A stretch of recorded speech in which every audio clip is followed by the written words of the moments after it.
बिल्कुल कामरान, यही नुकता लेकर मैं अजहर साहब आपकी जानिब बढ़ूंगा। अभी बड़ा एक अहम पॉइंट कामरान ने उठाया है कि हसीबुल्ला आउट हो चुका है, जो कि अभी ऑस्ट्रेलिया में बेशक बांग्लादेश ए के साथ ही आप वहाँ पर भी खेले थे, अच्छा परफॉर्म किया उसने वहाँ पर। इससे पहले भी पाकिस्तान के ए के जो शाहीन के टूर्स है वहाँ पर अच्छा परफॉर्म करता रहा, पाकिस्तान टीम तक आया। लेकिन अब उसका क्या कसूर है कि उसको ड्रॉप करके आपने साद खान को टीम में शामिल कर दिया। अंडर 90 से अच्छा बच्चा है, अच्छी बात है, लेकिन जब हुरैरा आपकी टीम के स्क्वाड में है, आपके पास साउद शकील हैं, तो यहाँ पर आप ऐसे लड़कों को खिलाएं जो आपका मुस्तकबिल है। आप सिलेक्टर रह चुके हैं, आप यहाँ पर होते तो क्या करते? नहीं, अभी कामरान ने बड़ा एक डिटेल्ड अकाउंट जो है ना आपको प्लेयर टू प्लेयर और requirement of the Pakistan team बड़े शानदार तरीके से उन्होंने बयान की है। और आई थिंक मेरा एज ए क्रिकेटर ना, as a humble student of cricket, मेरा अपना ओपिनियन जो है ना कि test cricket is totally a different ball game.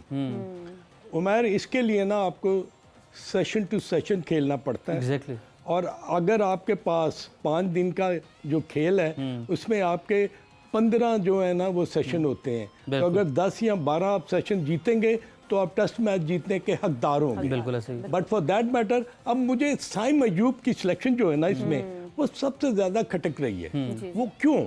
He is no doubt a very brilliant cricketer, बड़ा अच्छा खेलने वाला है, लेकिन उसकी जगह इमाम आउट हुआ। नहीं, मैं ये कहता हूँ कि जब साइम अयूब को आपने कंसिडर किया और 23 मैचेस में उसके 309 रन्स बनते हैं इन T20, बट टेल मी कि एक लड़का इंटरनेशनल क्रिकेट के लेवल पर जाकर जब वो परफॉर्म नहीं करता तो आप क्या उसकी फर्स्ट क्लास क्रिकेट को कंसिडर करेंगे कि नहीं जी पीछे उसने फर्स्ट क्लास मैचेस में बहुत रन्स किए हैं? We don't take the present form at all.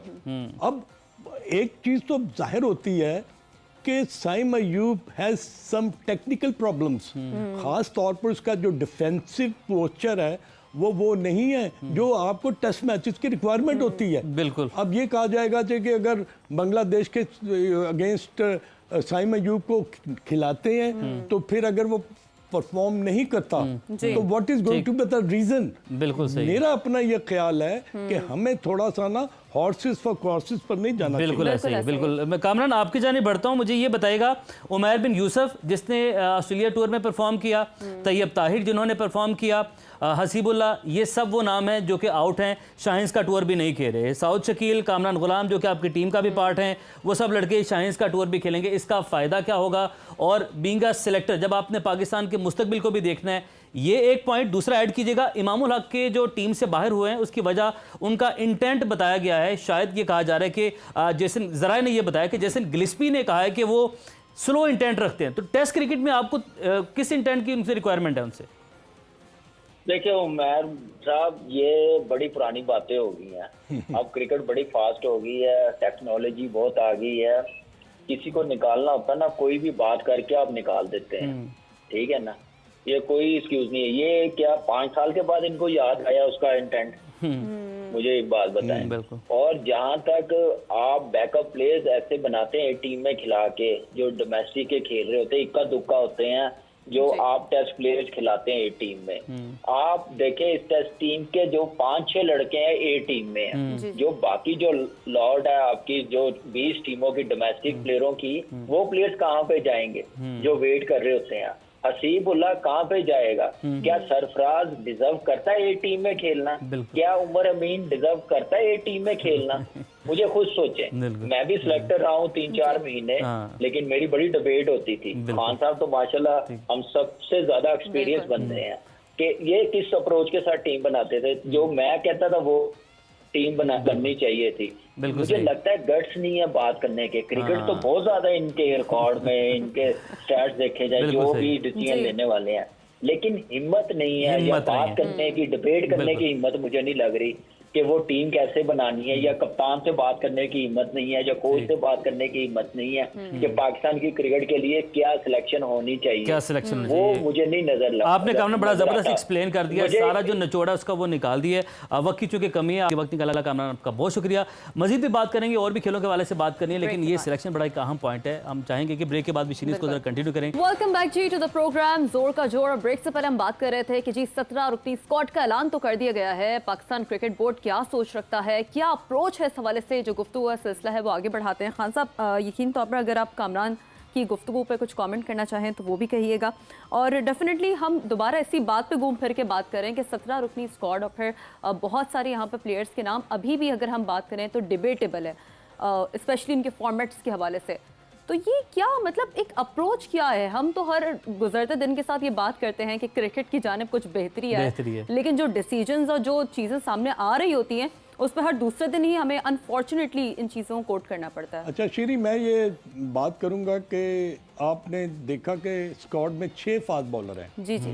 क्या हमारा माइंडसेट चेंज हो रहा है एज ए मे बी के जो कोच हैं या कैप्टन जो है, he wants to be aggressive कि पिचेस पर घास रखा जाए?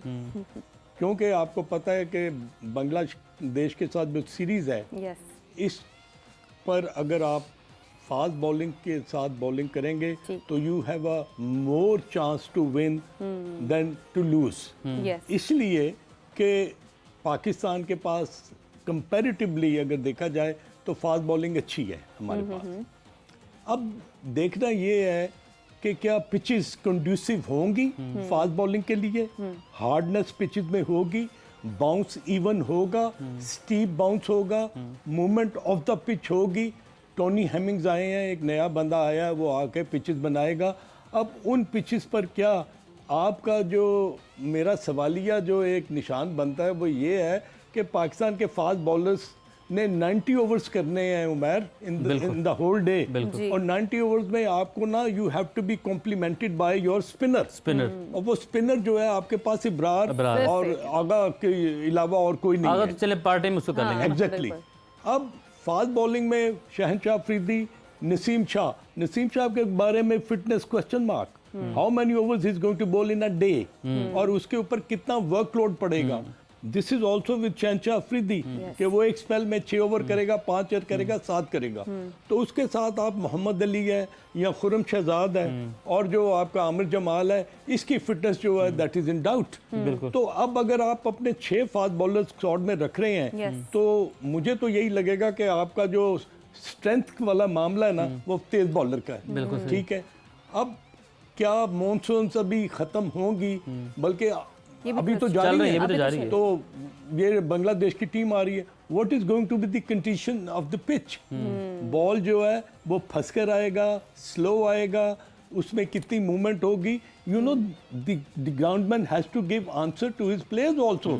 भाई अगर मैं एक अननोन बंदा हूँ और मैं आके अपने ग्राउंडमैन से पूछता हूँ पिच कैसी खेलेगी, तो he needs to answer me in precise, in clear terms कि जी बॉल जो है ना वो थोड़ा सा मॉइस्चर होगा, सूख जाएगी। मगर जो हालात हैं और मौसम के जो हालात हैं, मुझे नहीं लगता कि पिच जो वो ब्रेक करेगी, वो हार्ड होगी, उसमें कोई मूवमेंट होगी। तो अगर बॉल फंस के आना शुरू हुआ, ब्रेक होना शुरू हुआ, तो वो लेने के देने ना पड़ जाए। पिच का एक नेचुरल बिहेवियर भी तो होता है ना, उसको किस हद तक हम बदल सकते हैं। एग्जैक्टली आपने बिल्कुल ठीक कहा है। और इसके लिए ना पिच का जो है ना जो आपकी सॉइल होती है उसमें क्ले का कितना कंटेंट होता है। डेफिनेटली मौसम है आपका, पाकिस्तान का क्लाइमेट जो है उसके हिसाब से पिच चलेगी। ये वो मौसम नहीं है जिसमें धूप बहुत ज्यादा निकलेगी, तमाज़त होगी और बहुत जल्दी ड्राई हो जाएगी। तो उसके लिए अगर आपने फास्ट बॉलिंग के साथ जाना है तो इट मींस कि आप 3 फास्ट बॉलर खेलेंगे, एक स्पिनर खेलेगा, 4 हो गए।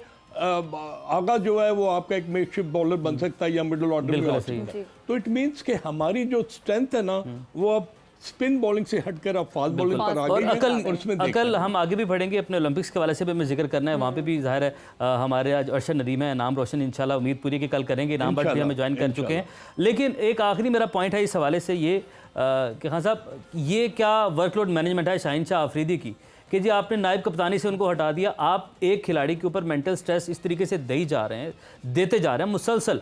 क्या वजह थी? ऐसा नायब कप्तानी का कौन सा वर्कलोड था उनके ऊपर जिसकी वजह से उनका वो मैनेज करना मुश्किल हो गया? और ये परफॉर्मेंस पे किस हद तक क्या तासुर था? ज़ाहिर है जब लड़का आप कप्तान बनाया, फिर हटाया, फिर वाइस कप्तान है, वहाँ से हटाया आप। आई थिंक कि ये बिल्कुल आपका बड़ा पर्टिनेंट क्वेश्चन है, बड़ा इंपॉर्टेंट क्वेश्चन है कि उसकी स्टेट ऑफ माइंड क्या होगी। डेफिनेटली। और शहनशाह Afridi being the best bowler Pakistan दुनिया का नंबर 1 बॉलर, उसको आप अगर इस तरह हैंडल करेंगे ना, देखिए क्रिकेट में ना आपने फ्रेड ट्रूमैन का एक नाम सुना होगा। फ्रेड ट्रूमैन का ये काम था कि जब वो टेस्ट मैचेस के लिए तैयारी करता था तो कहता था कि अगर मैं काउंटी क्रिकेट में 250 से 300 ओवर्स ना कर लूँ, I am not ready to play for test matches. तो अब Shahanshah Afridi being your main bowler, main strike bowler, आपने जो क्वेश्चन किया है उसका जवाब जो है ना वो मेरे लिए देना मुमकिन नहीं है कि वर्कलोड की वजह से हम उसको वाइस कप्तानी से हटा रहे हैं। नो नो, दैट बहाना तो अच्छा बना something really new. That is not the answer. इसमें और बहुत सारी चीजें पोशीदा हैं। आई थिंक और फिर हम यही तो अलमिया है कि फिर हम बात करते हैं जी कम्युनिकेशन नहीं है, फिर खिलाड़ी भी डिमोटिवेट हो रहा होता है और फिर अल्टीमेटली बहुत सारी चीज़ें जन्म लेती है।